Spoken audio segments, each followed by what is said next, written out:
Hello, good afternoon.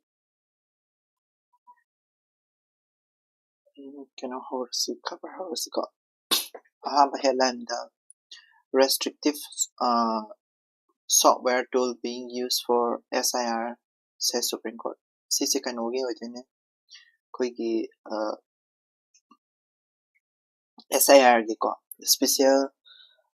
intensive revision ko election gi koigi election tawdringai mamangda koigi election se ki voter sing se review tawa ID revision electoral revision tawi adugi electoral revision tawa matamsida ngasai SIR se maramara tawebako kanana tawdeba election commission na adu election commission na tawa matamsida handak chahi sida 2026 sida SIR se whole country da tawna baina kana tawribne adugi part ama oina West Bengal da husik se kana chathari ko problem se kaino harganda SIR se tawa matamsida ngasai sub kano sina EC sina koigi software khak sisine software karamba software no habdi khangtre ko software sina kadoge harakanda yamna minor oiba ko minor oiba mistake power se uba yada ba ta spelling mistake yade spelling mistake yade dagi kayani nupi se luhonga kanda magi voter ID homa matamda ming do on thautraba adugumba to su kayani voter na te kaina lokthokpa haidi SIR da tawdisi kaina revision tawbasida kaidoge harakada kasagi electoral list ama thokani dana list to da ID karigomba spelling mistake yaraba adarga kanoga voter list ka voter ID ga haidi ipicato ga manadraba adarga doitaragadi revision tawbagi mai voter list de yaro oitoine so adugumba problem yam SIR tawbasida thole ko SIR tawbasida thole adu highlight tawbani ko ngasai gi kano Supreme Court na khuting chale noigi software seasonary to yamna restrictive oiba software ni ko yamna restrictive oiba software ni koigi sida yamna phasaba English ama kha man hai ko haidi English ama kha man hai like koigi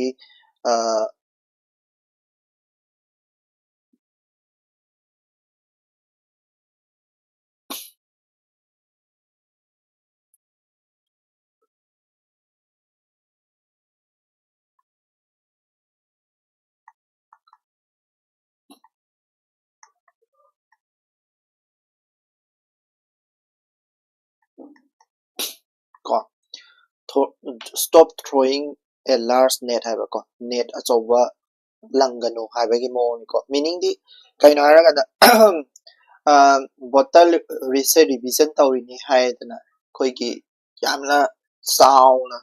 yamna strict rules yamna strict oiba rule da kano tawrokpase chi tawgano haiba aduda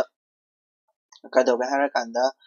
koigi mi 70 lakh ko 70 lakh hena voter list tagi lauthor abne West Bengal khatang da ko West Bengal khatang 70 lakh hena lauthor abne adusu kadoga harakanda koigi maming gubba haidi re haibado roy haibado voter list da re na laktaragadi adu kakthakhreba ID yamna ID strict rule lama leibado spelling mistake paulan yadabado adugumbato tawganu sinema haise ko aduduna Supreme Court na harise kaino yamna restrictive oi akoigi article number 324 ko article number 324 326 sisi haimandana ID simpapura abani ko ID noises mai su cover para gadi articles in simpapura kani 324 sina election commission ki power to neba power habidi mana voter list kari kara sendo pe abagi ko 326 sina universal adult franchise to neba ko masisina mi kudima vote hadaba yai habdo ko sigi power sing se phasana season of sine haise ko mi amagi su power le universal adult franchise tegi akoi ek name ama thola kre ko like akoi gi khudam oina RPA ko RPA ko RPA kaina lei ade haise kai hai ne hujik se Supreme Court na action tower is kaino hara kanda hujik ke hai ba software seasonary ba software do yamna rigid oigano ko rigid oigano semto hai rakre ko adagi February 14 power February 14 the last date oramane February 15 jida mai ai se 1 week amaga su sang to kre kai gino 1 week ai si je semto ko se ka ai 70 lakh semto ko doi ni ko 70 lakh se haidi genuine oiba voter myan amsu genuine oiba voter myan amsu ka ai ni maming lan badagi yarong ngane ba 70 lakh sigi marak sida so adu duni ko ma ai se ai software do yamna rigid oiba software sijinagano ko aduduga 70 lakh hena genuine oiba moi marak sida yarong ngani aduduna phasana munna yengo sineba ko haise next ki news da ama amulai India ka Malaysia ka ki wari se ke hai ni ngarang so ai hapete hai kre like koi ki IT ga je to ning sing ko kano tor ko na India ka Malaysia ka he wari sana pa matam da IT ga ngarang so ai hai kre Asian India trade in goods agreement masi se amuk phasana amuk semtoktana kotana ithokana kotana tawgreba ko atopa India ka Malaysia ka ngarang sign tawna basida yawi se kari no haragadi terrorism ge mayokta punna lemina ko adagi United Nation ki agreements in the yanaba adagi FATA habadi FATF haba ko sise kind of FATF hai kind of financial action task force habani ko masisina kadoge harakanda terrorist kangu dinta finance tawbada thingdoi ni ko sisina UN gi ne ko asisisu ko adagi Pakistan ge mayokta su lepa ai Pakistan su terrorist ke mako ni ko aduna adugumbada su masagi Malaysia se yai ko adagi economy gumbadana kadoge harakanda ko gi ngarang haina gre ko semiconductor ki matang da su yana se sai tawnai da ko semiconductor ki matang da su masagi sige IT ga su leire ko adagi defense ko AI ki matang da su ko digital public infrastructure haidi DPI ko DPI adagi defense ki hardware ko defense ki aduda su mayam ama yana punarge maru aina Malaysia se yana adi diplomatically hai tare ko koi Malaysia se ab important oiba koi India gi oina di kaina di China gi factor su lei ko strategically ko ngara so ko na hai gre adagi Narendra Modi se mamangi kanoda aidi mamangi Asian Summit ai tare ko Asian Summit se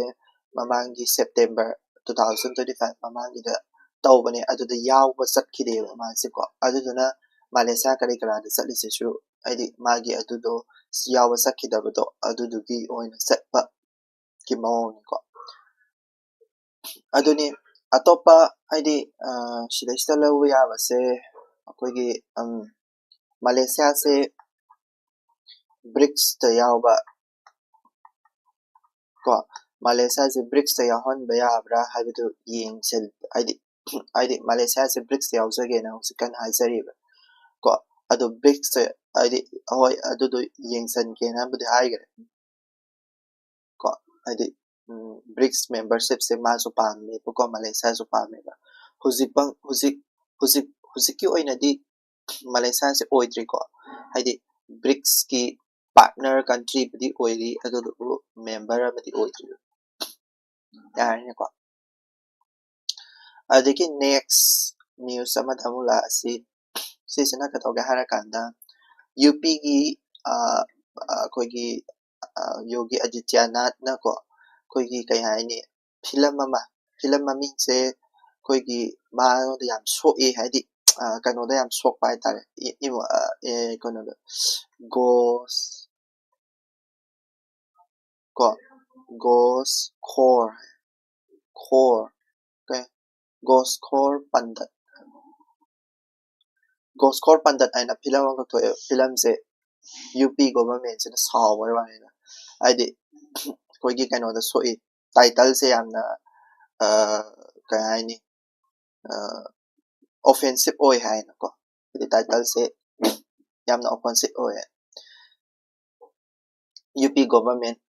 Yogi ꯑꯗꯤꯇ꯭ꯌꯅꯥꯊꯅ case file ꯍꯥꯏꯗꯤ ꯇꯧꯅꯕ sensor ꯇꯧꯅꯕ ꯊꯤꯡꯖꯤꯟꯅꯕ ꯍꯥꯏꯔꯛꯄ ꯍꯥꯏꯇꯥꯔꯦꯀꯣ ꯑꯗꯨꯗꯩꯗ ꯏꯗꯤꯇꯣꯔꯤꯌꯦꯜꯁꯅ ꯍꯥꯏꯁꯤꯅ ꯀꯩꯅꯣ ꯍꯥꯏꯔꯀꯥꯟꯗ ꯃꯁꯤꯒꯤ ꯁꯨꯃꯥꯏꯅ ꯊꯤꯡꯖꯤꯟꯅꯕ ꯍꯥꯏꯔꯛꯄꯁꯦ ꯑꯩꯈꯣꯏꯒꯤ ꯐꯟꯗꯥꯃꯦꯟꯇꯦꯜ ꯔꯥꯏꯠꯇ ꯁꯣꯛꯏ ꯐꯟꯗꯥꯃꯦꯟꯇꯦꯜ ꯔꯥꯏꯠ ꯃꯔꯨ ꯑꯣꯏꯅ ꯑꯩꯈꯣꯏꯒꯤ 19(1)(a) ꯁꯦ ꯀꯩꯅꯣ freedom of speech and expression ꯗꯨꯅꯤꯀꯣ speech and expression ꯗꯨꯅꯦ ꯑꯗꯨꯒ 19(1)(a) ꯒꯤ 19(1)(a) B C ꯃꯌꯥꯝ ꯑꯃ ꯂꯩꯕꯗꯣ ꯑꯗꯨꯒꯤ 19(2)ꯗꯅ ꯀꯩꯗꯧꯋꯦ freedom of speechꯀꯤ ꯑꯩꯈꯣꯏꯒꯤ restriction ꯑꯗꯨꯅꯦꯕ reasonable restriction ꯂꯩꯌꯦꯕ reasonable restriction ꯗ ꯍꯥꯏꯔꯤꯁꯦ ꯀꯩꯅꯣ ꯍꯥꯏꯔꯀꯥꯟꯗ ꯑꯩꯈꯣꯏꯒꯤ public orderꯗ ꯀꯥꯏꯔꯕ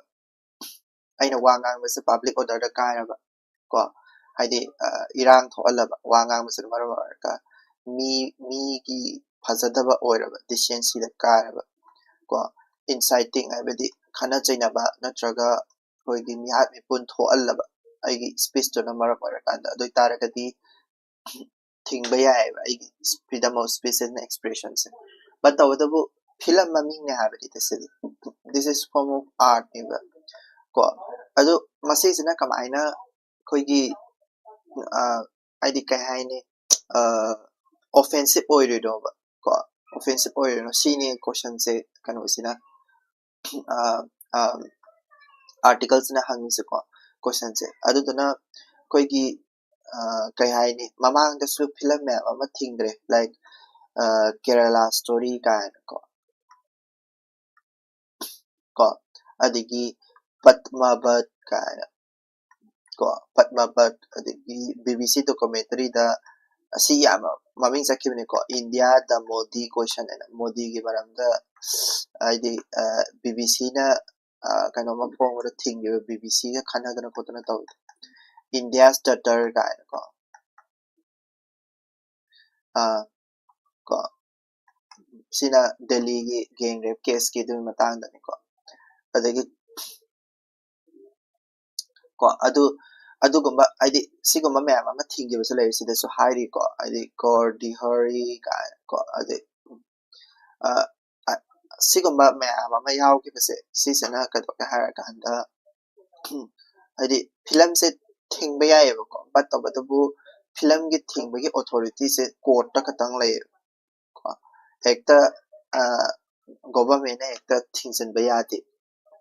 ꯀꯣ ꯒꯣꯚꯔꯟꯃꯦꯟꯠꯅ ꯍꯦꯛꯇ ꯊꯤꯡꯖꯤꯟꯕ ꯌꯥꯗꯦ ꯑꯗꯨꯗꯨꯅꯤꯀꯣ ꯃꯥꯅꯁꯨ ꯍꯥꯏꯔꯛꯏꯁꯦ ꯁꯤꯗꯩꯁꯤꯗ ꯀꯣ ꯑꯗꯨꯒ ꯑꯩꯈꯣꯏꯒꯤ ꯀꯩꯅꯣꯝꯃ ꯂꯩ ꯑꯩꯈꯣꯏꯒꯤ ꯂꯤꯒꯦꯜ ꯄꯥꯋꯔ ꯀꯣꯔꯠꯅ ꯍꯥꯏꯗꯤ ꯑꯁꯦꯡꯕꯒꯤꯗꯤ ꯀꯣꯔꯠꯀꯤ ꯑꯗꯒꯤ ꯀꯩꯅꯣ ꯍꯥꯏꯅ CBC ꯍꯥꯏꯅ ꯑꯃ ꯂꯩꯀꯣ CBFC ꯍꯥꯏꯅ ꯑꯃ ꯂꯩ Central Board of Film Certification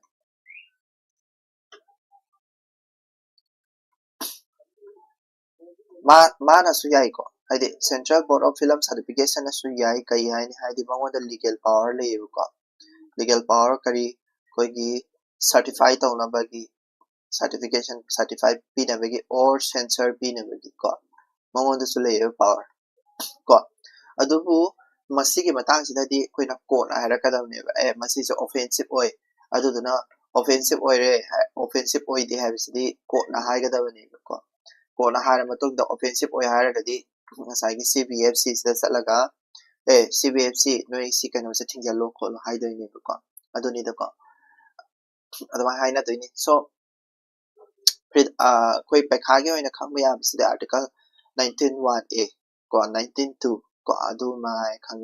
the next the next big commodity is the mineable safe ko hujik akoi gi India gi AI go balak padagi ko akoi mobile phone adagi social media je sizinaraga mobile phone social media je sizinaraga akoi gi paisa tan ba hai tare akoi mine oirak ba hai tare akoi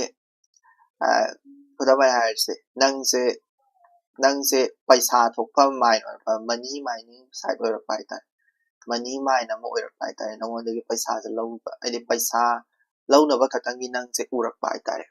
mane example ama sida pi ko Netflix akoi gi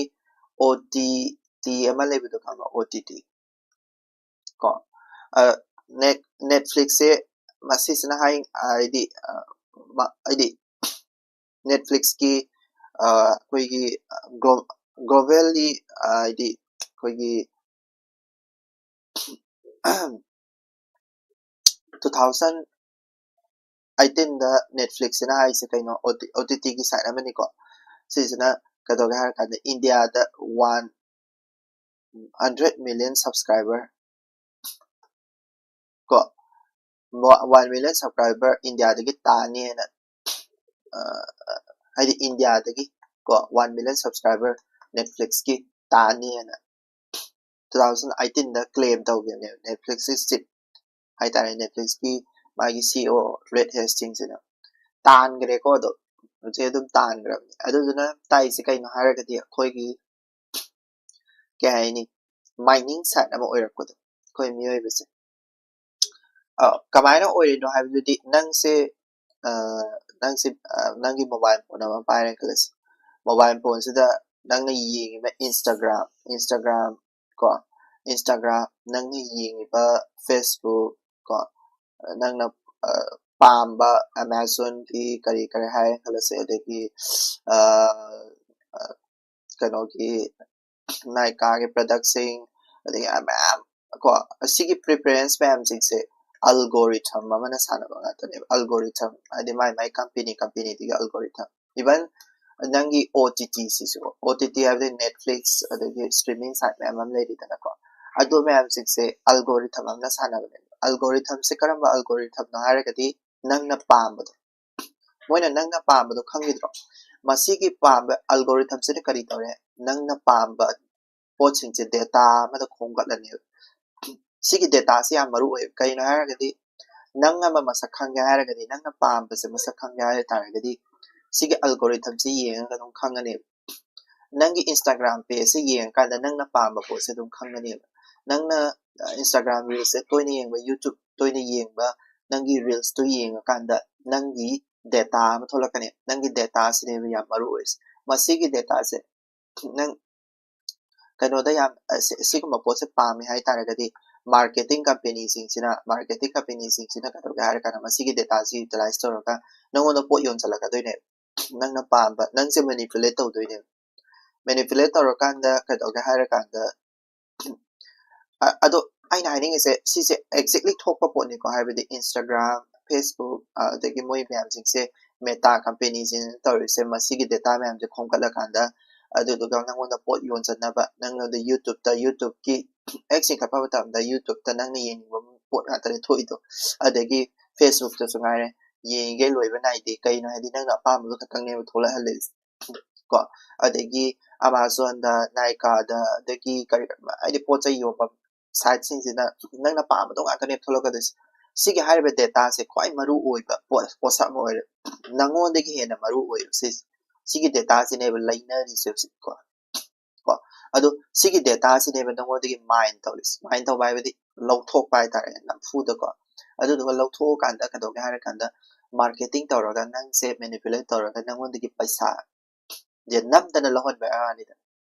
khuda ma na har kan da ai gi apa ba pot to angang amagi kwai pam sa pot to angang do toina usal la kan angang do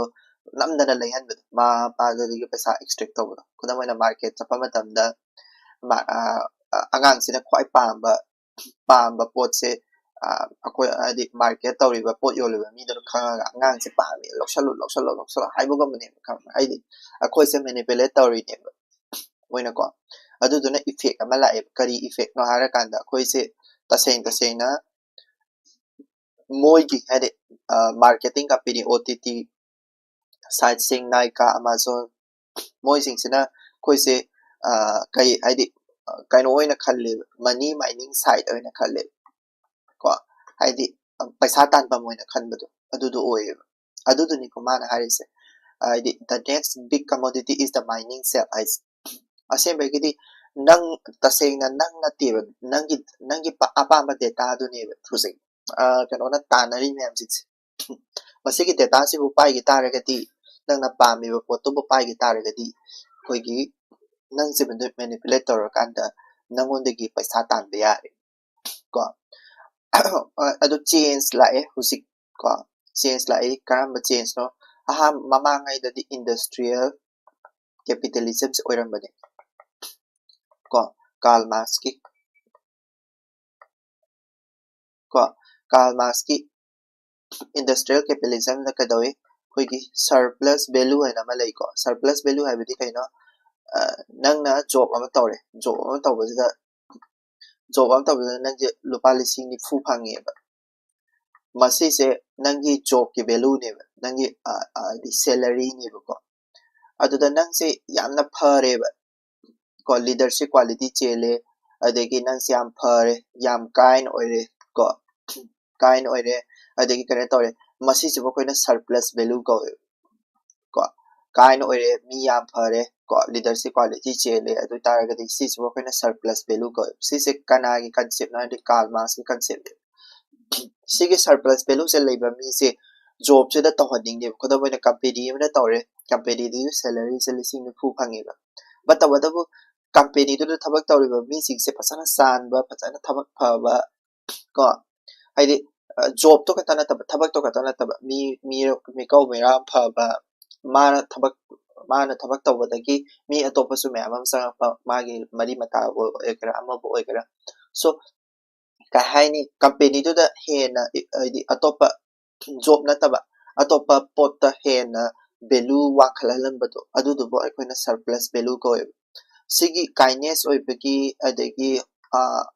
ꯀꯩꯅꯣꯒꯤ character ꯃꯌꯥꯝꯁꯤꯡꯁꯦ ꯁꯤꯁꯨ value ꯑꯃꯅꯦꯕ job ꯀꯤ value ꯗꯨ ꯈꯛꯇ ꯅꯠꯇꯦꯕ ꯑꯗꯨꯒꯤ job ꯀꯤ value ꯗꯨꯅ ꯇꯣꯉꯥꯟ ꯊꯝꯈ꯭ꯔꯒ surplus value ꯍꯥꯏꯁꯦ ꯀꯩꯅꯣ ꯁꯤꯁꯤꯅꯦꯕ ꯅꯪꯒꯤ value ꯑꯃ ꯇꯣꯉꯥꯟꯅ ꯊꯣꯛꯆꯕꯗꯣ ꯁꯤꯁꯦ ꯍꯥꯟꯅ industrial capitalism ꯗꯗꯤ ꯁꯤꯁꯦ ꯑꯣꯏꯅ ꯄꯥꯝꯃꯝꯃꯦꯕ ꯀꯣ ꯀꯩꯅꯣ ꯍꯥꯏꯗꯤ ꯅꯪꯁꯦ leadership quality ꯁꯦꯝꯕ꯭ꯔꯥ kindness ꯁꯦꯝꯕ꯭ꯔꯥ ꯅꯪꯁꯦ honest ꯑꯣꯏꯕ꯭ꯔꯥ ꯈꯣꯠꯄ꯭ꯔꯥ ꯍꯥꯏꯅꯀꯣ but ꯍꯧꯖꯤꯛꯇꯤ ꯀꯔꯤꯗ change ꯇꯧꯈ꯭ꯔꯦ ꯍꯥꯏꯔꯒꯗꯤ ꯍꯧꯖꯤꯛꯇꯤ ꯄꯣꯠꯁꯦ modern capitalism or modern extraction ꯍꯥꯏꯇꯥꯔꯦ ꯁꯤꯗꯤ ꯄꯨꯔꯥ capitalism ꯁꯨ ꯅꯠꯇ꯭ꯔꯦꯀꯣ extraction ꯅꯦ ꯄꯨꯔꯥ ꯀꯣ ꯃꯁꯤꯒꯤ concept ꯁꯤꯗꯗꯤ ꯀꯩꯗꯧꯒꯦ ꯍꯥꯏꯔꯀꯥꯟꯗ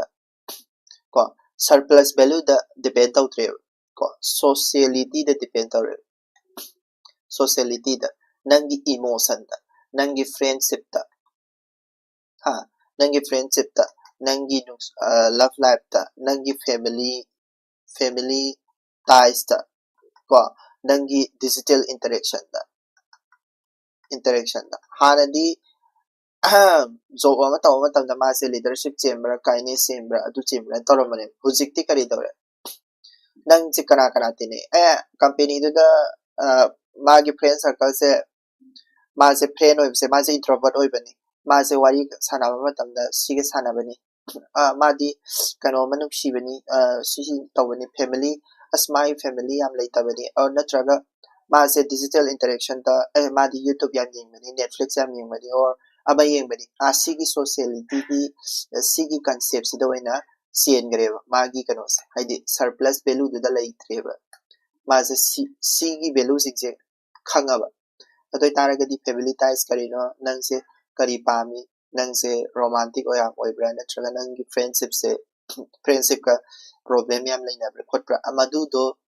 extract ꯇꯧꯔꯅꯤ mind ꯇꯧꯔꯅꯤ ꯀꯣ mind ꯇꯧꯔꯅꯤ sociality ꯗꯣ mind ꯇꯧꯔꯀꯥꯟꯗ ꯍꯧꯖꯤꯛꯇꯤ ꯄꯩꯁꯥ ꯇꯥꯜꯂꯦꯕ ꯃꯇꯝ ꯑꯃꯗꯗꯤ ꯅꯪꯒꯤ value ꯁꯦ job ꯀꯤ 40,000 ꯑꯃ ꯂꯩꯔꯦ ꯁꯤꯒꯤ value ꯑꯣꯏꯅ ꯅꯪ पैसा खरा एक्सट्रैक्ट तौरमबदे हुजिकती मसीगी डेटा से खंगिबा कंपनी अमना कदोगे हारकांदा नंगोंदगी पैसा दुम लौबा यारे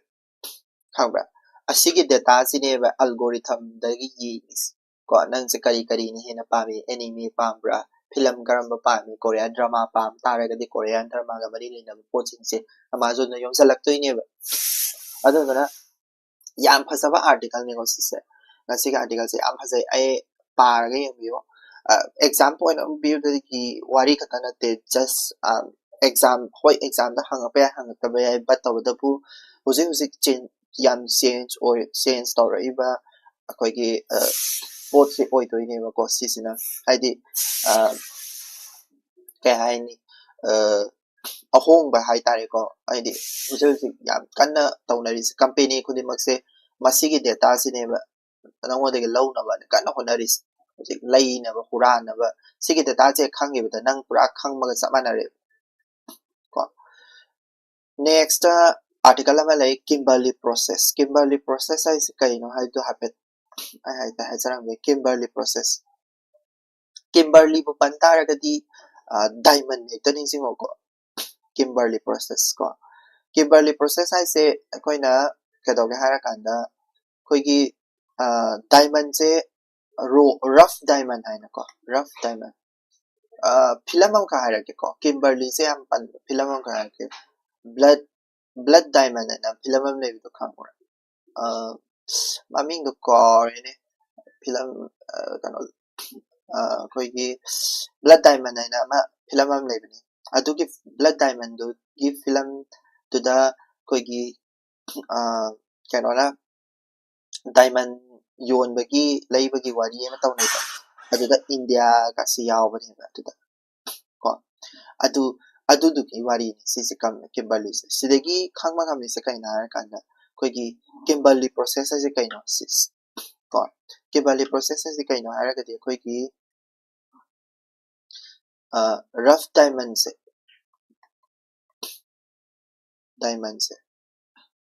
रफ डायमंड से अखोइना कदोगे हार कांदा कंट्री करम कंट्री दगी लाई अयामना अखोइगी एक्सपोर्ट तौरपसे अखोइगी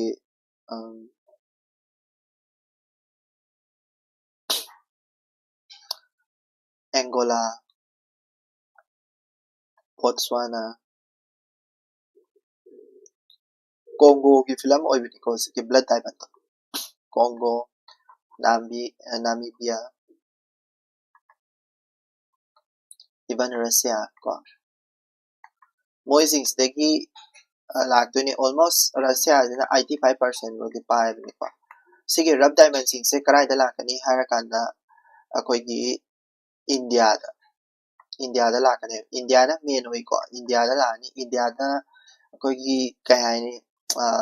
रब डायमंड सिंग से पॉलिश तो बायना को पॉलिश तो ने पॉलिश को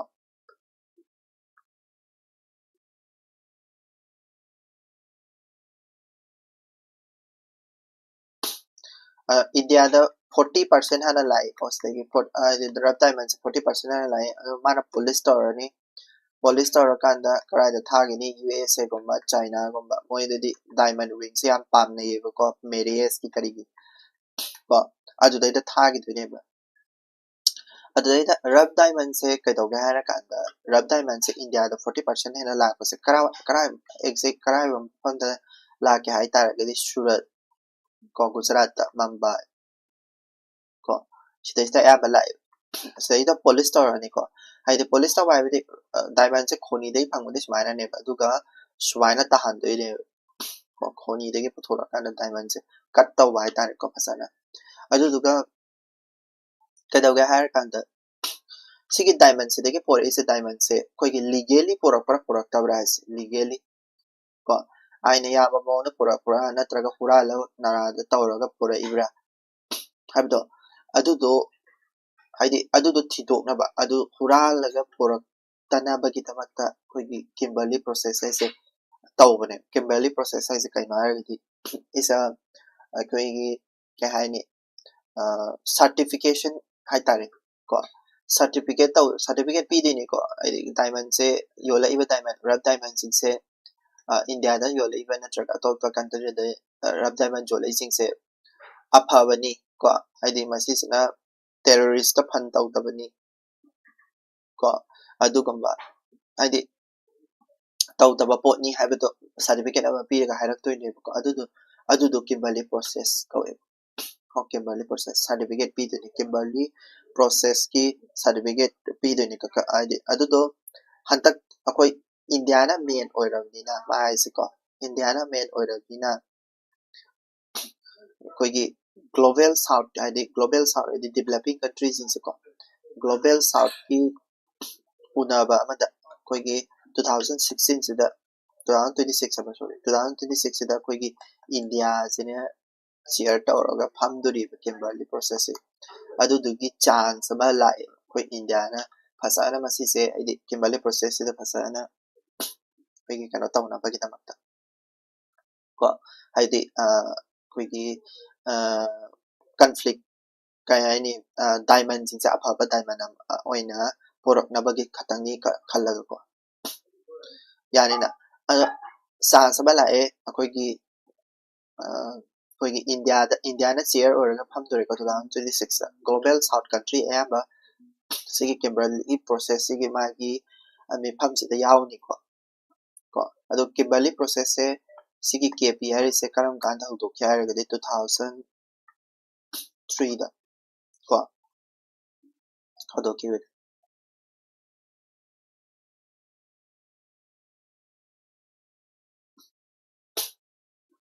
yani na Kimberley process se kari kari yawe mana su hape harami Kimberley process da koigi government yawe government haidi global south ki government ma'am se adagi diamond ki industry ko diamond puthoiba industry ma'am se aduga civil society ma'am su yawe ko civil society aduga khango yare atai di yarni aduga exam point ki oina di sigi 40% khangalo ko 40% of the rough diamonds se India da lai karawai da Surat Mumbai da ko aduga karawai da lai Russia da ya ba lai ko Namibia Congo Botswana Angola ko next article ama mu yengsi koigi RRTS se naina jinga da koigi kaino sing se hanamta naina ram ge ko koigi India da leriba railway track haitare railway track se makhal aina sorakna si swai khaidoi ko si HSR isna high speed rail haveni bullet train duni ko RRTS isna namo bharat ki regional rapid transit ko adagi metro se pudi khange ko aide mass rapid transit system haveni adagi semi HRS sina bande bharat gatiman haise ko aduga conventional khoi Manipur ga laiba railway mail railway express ko railway makhan sing sida khwayang ba se si sina oir ko aide ICSR city khamoi ba lepoi ba ka hena ko 320 km to 350 km ni chen du se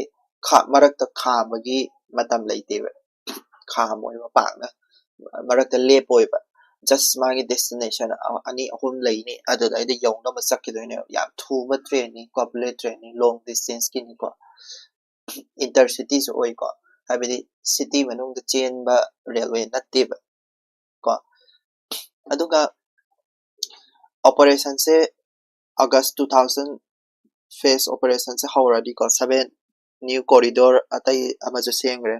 next RRTS is namo bharat usi khabar da yawri si ko sisina ka regional oi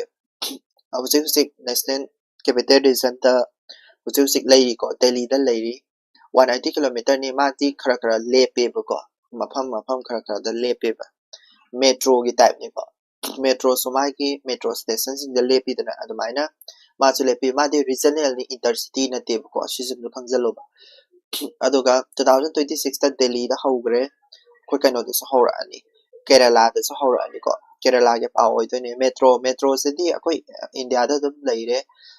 Bihar da hantak ta Patna metro hawdo ki da ngai masi jipo koina mass rapid transit system hara khangnei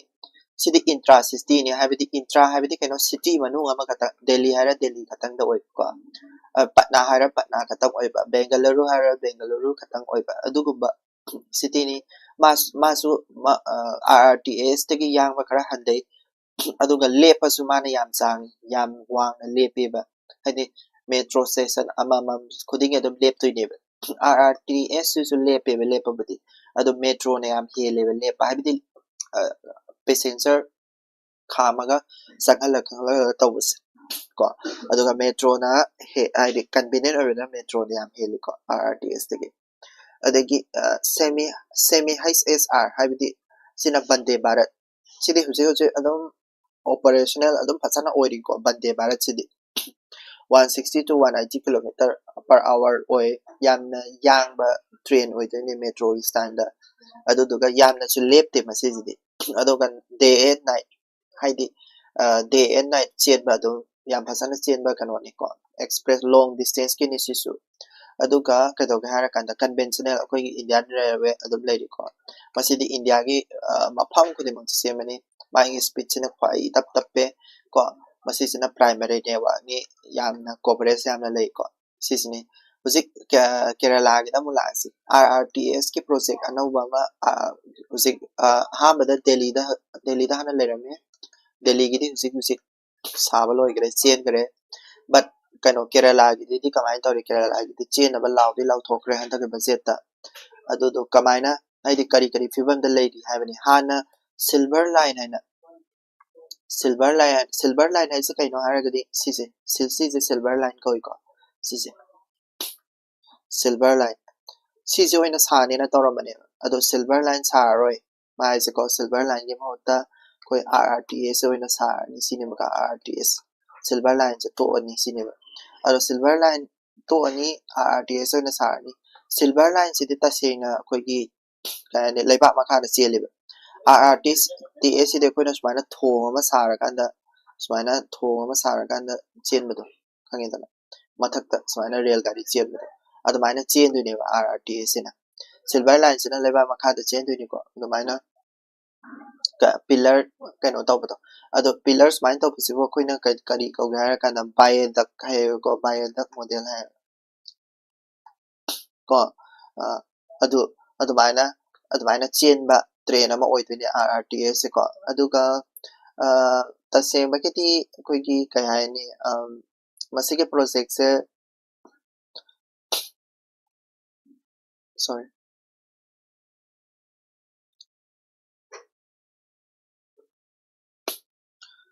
Delhi da budi hogre ado kilometer kya no kawre tasebagidi sigi silver line je tawne na tawramadaki RRTS hongtokre aidi hongto ise koigi kai haini akoigi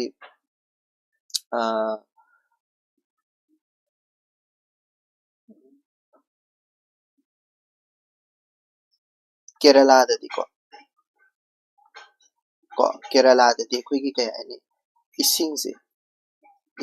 ising yam thungal leba ko aduduna akoigi leba makha na chemba matamda di train si man ising thumjala kanda kano tawni sini aduduna roadway so sida ista leiba yaba ko thong oina sa taragadi sumana RRTS ki thangkat oi taragadi akoigi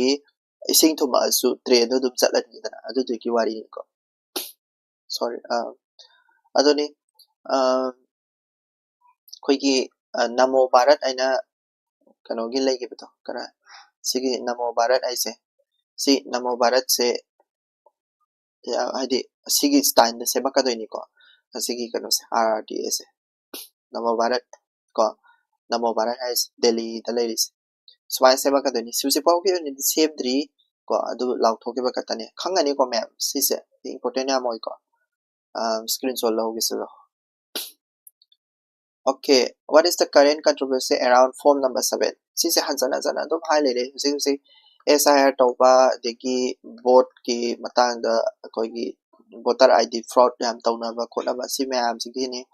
form 6 khangjalu ko form number 6 form number 7 aduga form number 8 voter ama tan thoke koi gi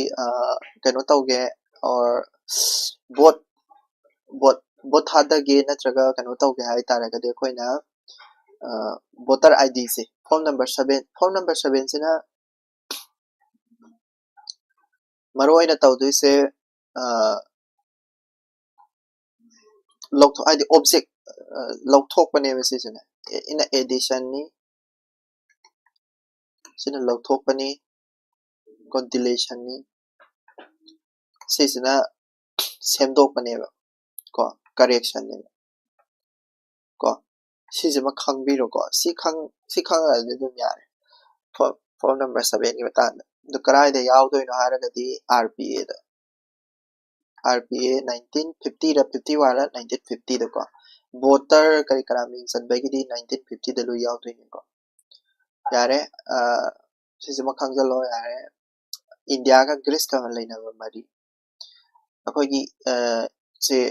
Rajnath Singh na magi Greece ki counterpart Nicholas Georgia ka asisiga una bagi matani kaisu adi unari se kari marang adi maritime adu mari laina basinde adi koigi kayani Greece ka sum defense ki wari sana makona ba adu duni ta sembagi di batawadabu Greece ki matang na khara hairake ko Greece se akoigi India gi oina yamna important oiba partner amane Greece se Albania North Macedonia Bulgaria na koshali samudra dana Aegean Sea Ionian Sea aduga Mediterranean Sea na koshali ma se akoigi yam important oirise kaigino haragade akoina akoigi India gi akoigi I smile laktoini ko Europe ta sang na bagi Europe ta sang na bagi pathway se ko Europe market ta chang na ba pathway ma lambi na ma ko gi Greece na pi ko adi adugi adusu important oy adi Greece na ko gi pathway ma pi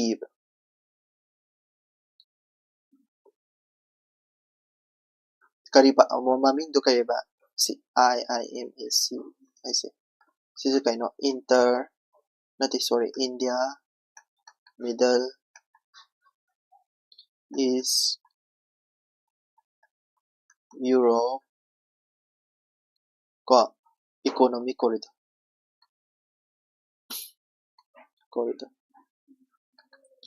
Europe ta sang na bagi ado kaino the power sang te ne Greece se power sang do ne Turkey Greece smile tor lak to ne ko mayam lei ko Greece dum power ga satpan dum lei sidai the power su ya ko the sidai the power su lei ko gi kano the Iran power ga satpagi kangu du su lei ko so akoi gi kai hai ni Greece yam important oiba koi gi kano amani hai tare koi the darkar lei ba pot amani hai tare adu dum khang chalo ko Greece ki map se makhang chalo si Ionian Sea ni the Aegean Sea Mediterranean Sea Greece ki capital Athens maze maning dana Albania North Macedonia Bulgaria na coastal ko adu no meaning sing ya atopa pa matana khoi gi speaker removal hai tare speaker se opposition na speaker se remove tor se speaker se yamna bias ore Birla se yam bias ore na opposition na muk pa matawrak pa ni ko lokthokpa ngamba yai ngamdaba yai but tawdaba ko example na bul pi oina speaker ama lokthokpa se kamai lokthoktoino haibado ai haisarake article karamba speaker remove hai tare ko speaker ama remove tawnaba motion se speaker ama remove tawnaba motion se karamba article ki makhada leike haragati article number 94 ko article number 94 da kadaw haragada procedure se kamai dawdana article number 94 da koigi house of the parliament lok sabha sina ne koigi resolution ama pass tawdine ko resolution masigi resolution se vote tawna doini ko kamai tawna ge da harake ya amada lok sabha sida first step da notice ama hana thokani ko notice se kaino 14 days ki notice ama thokani 14 days ki notice am thokani notice se kaino koi ki resolution ama move tawrani kholani habigi ko notice am thokani adagi mu majority adugi notice 14 days ki mamana thokraga 14 days surapa matamda kadorani majority hai tare ko effective majority ko sise vote tawna matamda effective majority se oiraba effective majority se oiraba effective majority habini kaino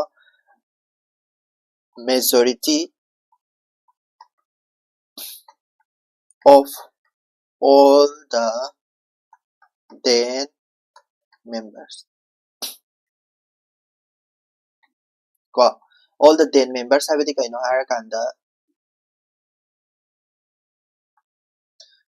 sidaista majority edi absolute majority nate ko sise absolute majority nate sidaista koi gi kari vacancy khaidoke bai tare total string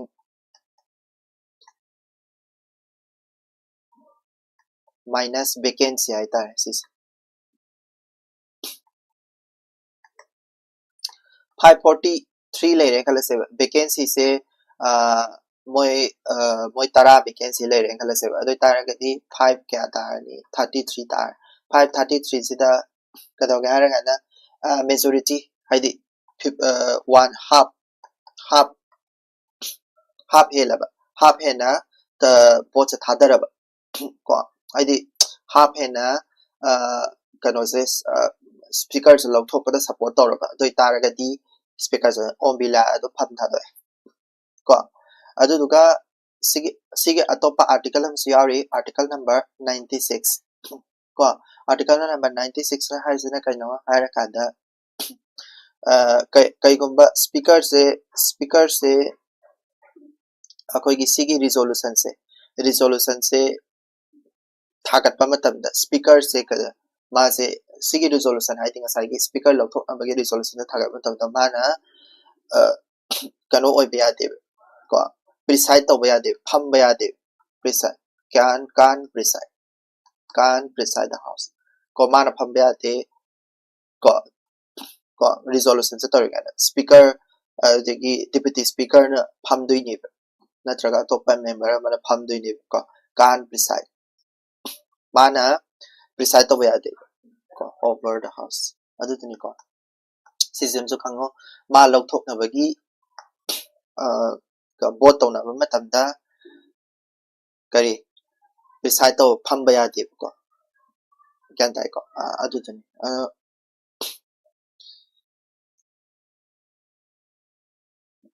ado se move tarok pase opposition ke leader haibam laite minister haibam laite any member amana masigi notice thok pa yai any member amana rajya sabha da lok sabha da move tarok pa yai masi speaker se kana tawdre khotre adu duna kana tawrase ko adi move tarok ka ni move tarok pa matam da di khoi gi ka da har ka da वाइगी Khanna रहनी को आइदे 14 days की ममान से खन्ना रहनी को तमाई अदुनुगा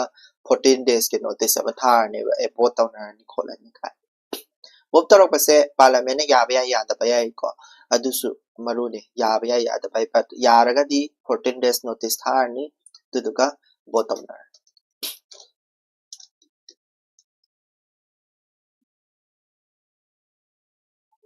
next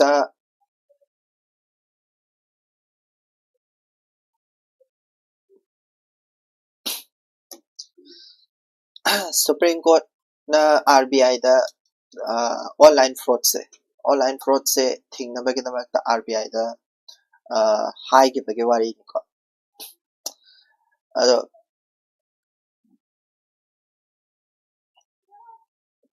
usi pawgi oina data kra mana pyramid data sta kai do ga har kan da 52000 crore hai na 2021 dagi 2025 hours da ko fraud tawraga kana tawgi bai ta ko masi sina ka to ga har kan da fraud se kamai to e har kan da khoi gi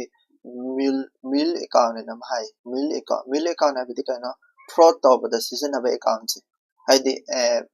ꯉꯥꯏꯍꯥꯛꯇꯪꯒꯤ ꯍꯥꯡꯕ account ꯍꯥꯏꯇꯥꯔꯦꯀꯣ ꯑꯗꯨꯒꯨꯝꯕ ꯑꯦꯀꯥꯎꯟꯁꯦ ꯁꯤꯖꯤꯟꯅꯔꯒ ꯇꯧꯕ ꯍꯥꯏꯇꯥꯔꯦ like ꯑꯩꯈꯣꯏꯒꯤ digital Ares ꯀꯣ digital Ares ꯇꯧꯅꯤ ꯍꯥꯏꯕꯒꯨꯝꯕ ꯑꯩꯈꯣꯏꯒꯤ RBIꯒꯤ ꯃꯦꯝꯕꯔ ꯑꯃ ꯅꯠꯇ꯭ꯔꯒ CBIꯒꯤ ꯃꯦꯝꯕꯔ ꯑꯃ ꯁꯥꯔꯀꯥꯟꯗ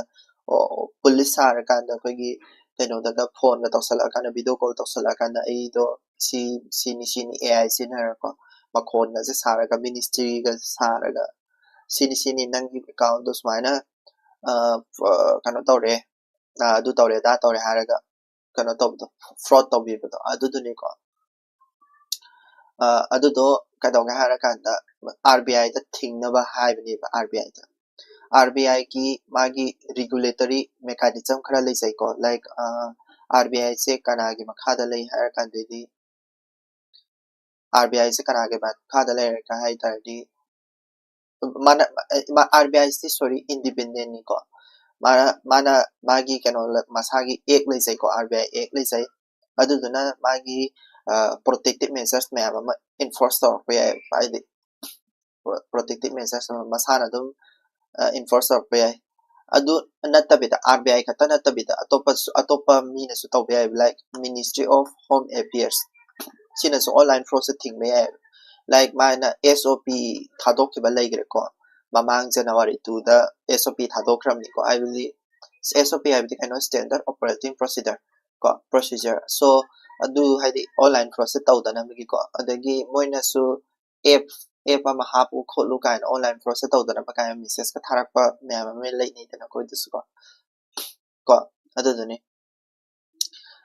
adu akoina paikha da makta khangdu se kaino haragadi mil account se kaino yamna online fraud tawriba mil account se kaino mil account abedi gi fraud tawriba mi duna mana inau nau na saba account tu mil account ko mana edi criminal jingsina mama sagi account na tabada atopa mi gi oibe hurala ko oibe or any account ama season to digital arrays ICSU I think sagi digital fraud se taw na bagi dabang tani ko habadi mi se online se da video call to salaga nang no pharani nang do case lai bai ni khot bai ni adu to san ada to san bai ne ha ko aduga mains ki point of view tana sisi important oi habadi fraud case kyam lai kare paisa kyam mang re khot kare habdo adu do to be ko sida lo silage ngasigidi nungai te habiramo ko sum aina khara pa sabado khara kana to sabani khara explain to sabani comment section nungai te habiramo and support please support ko thank you